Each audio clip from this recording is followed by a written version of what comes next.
गलत डिसीजन ले लेते हैं आपकी एज में। कितनी बार मैं देखती हूँ कि बच्चों ने गलती में शादी कर ली, फिर आगे बढ़ा, दुखी होना पड़ा। तो ये दो चीजें पैरामीटर हैं, आपका चरित्र अच्छा होना चाहिए और आपकी काबिलियत जो आपने प्रूव करके दिखाई हो। वो ये नहीं कि काबिल आप है बस आप ही जानते हैं, ऐसा नहीं होना चाहिए। तो अपने आप को प्रूव करो, फिर ये सब चीजें बहुत अच्छी पॉजिटिव तभी चल पाएंगी।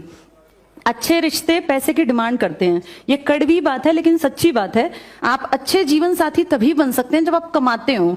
बिना कमाते आप जब गांव में रहेंगे, आपके घर में बिजली नहीं है, टाइम पे गर्म पानी नहीं है, गीजर नहीं है, तो आप कितनी अच्छी लड़की चुन लेना, रोज आपको ताने मारेगी और फिर आप उससे फेडअप हो जाओगे। तो इसलिए अच्छा जीवन साथी जब चुनो तो ये भी ध्यान रखना कि वो इंडिपेंडेंट होना चाहिए, पैरों पे खड़ा हो, दोनों मिलके इतना कमाओ कि अपनी लाइफ को बेहतर बना सको। हम कोई अमीर घर में नहीं पैदा हुए, सर किसानों के परिवार से थे। मेरे फादर एक छोटी सी जॉब में थे, हाँ बस इतना था कि हम दोनों ब्लेस्ड थे, हमें पढ़ने लिखने का माहौल मिल गया। लेकिन देखो हम दोनों ने अपनी लाइफ को खुद एक सही डायरेक्शन दी। मैंने अपनी जिंदगी को 20 साल में इस काबिल बना लिया था कि मैं 4 लोगों को बैठा के खिला सकती थी, क्योंकि एक सैलरी पे आप एक परिवार पाल लेते हैं। परिमल सर ने भी बहुत यंग एज में जब पिताजी चल बसे तो सारा घर परिवार संभाला। कहने का ये मतलब है कि सिर्फ देख के कि मैम और सर ने ऐसी शादी कर रखी है, सक्सेसफुल आज कहां पहुंच गए, इसको मत देखना। ये देखना कि हमने वो डिसीजन लेने से पहले अपने आप को कहां तक पहुंचा लिया था। हम दोनों काबिल थे। मेरी जॉब 100% गारंटी मुझे पता था लगेगी, क्योंकि मैं पहले से इसके लिए बहुत पहले से मेहनत कर रही थी। ऐसे ही परिमल सर भी अचानक से सक्सेसफुल नहीं हुए। परिमल सर वहां पढ़ने आने से पहले एक सक्सेसफुल आदमी थे। तो जब 2 सक्सेसफुल लोग मिलकर आगे चलते हैं ना, तो वो जिंदगी को बहुत बेहतर बना पाते हैं। तो सिर्फ किसी को ऐसे देख के ही सोचना कि हम भी ऐसे बन जाएंगे, ऐसा पॉसिबल नहीं है, बहुत मेहनत करनी पड़ेगी। तो मैं आज हम यहाँ खड़े हुए दिखते होंगे, बहुत लोगों को लगता होगा ऐसे ही हम भी आगे जाके बन सकते हैं, लेकिन हमने बहुत मेहनत की है। हम मेहनत करके कोई भी हम जैसा या हमसे बहुत बेहतर बन सकता है। और मेरी तो दिली इच्छा है कि तुम खूब पढ़ो, खूब लिखो, आगे बढ़ो और हमसे बेहतर बनो, तो हमें भी दिल से खुशी होगी। ऑल द बेस्ट मेरी तरफ से।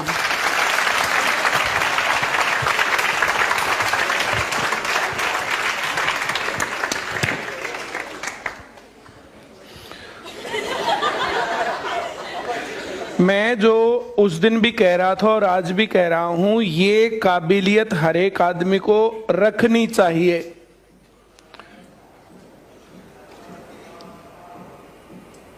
जब मैंने प्रपोज किया और जब मैडम ने हाँ की, तब उसके बाद वैसे तो मुझे लव मैरिज नहीं करनी थी, घर वालों की ही मर्जी से शादी करनी थी, लेकिन अब तो करनी ही पड़ेगी।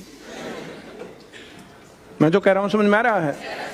और कार्ड देने पर पिटाई करने वाली और ये सब चीजें दिखती तो है ना, या नहीं दिखती बिहेवियर में? क्यों? एक कोई कहे बोला तू सुमन ने जाना है, बोला कौन सी आइसक्रीम के चक्कर में क्यों के पास से मोटरसाइकिल पे बैठ ले थी, या जिसकी ये इमेज कि बबीता त्यागी तेरे पीछे हो ही नहीं सकता। उसके बाद हमारी जो जैसे कोचिंग पूरी हो गई, कोचिंग पूरी होने के बाद हम जर्नली हर रोज मिलते थे। क्या हो गया, एक आधा दिन बीच में मिस होता था, तो जर्नली मिलते थे। तो विक्रम के पास मुझे कोई काम था, विक्रम के पास मैंने फोन किया और उधर ही जो है नजफगढ़ का वो था, तो उधर ही मैडम जो है जटीकरा गांव की थी। तो फिर मैंने कहा कि मुझे नजफगढ़ आना है और ये काम ऐसे, एक छोटा सा काम था। बोले इस काम के लिए नजफगढ़ आएगा? नहीं मुझे आना ही है। तो फिर मैं वहां गया, मैं मिला उससे, तो फिर वो काम हो गया। बोलो तुझे क्यों आना था? मुझे बबीता से मिलना था। तुम अब भी मिलते हो? मैं कहा हाँ। बोला आई कांट बिलीव। मैं मेरे साथ चल। कुछ लोग देख करके ही मानते हैं।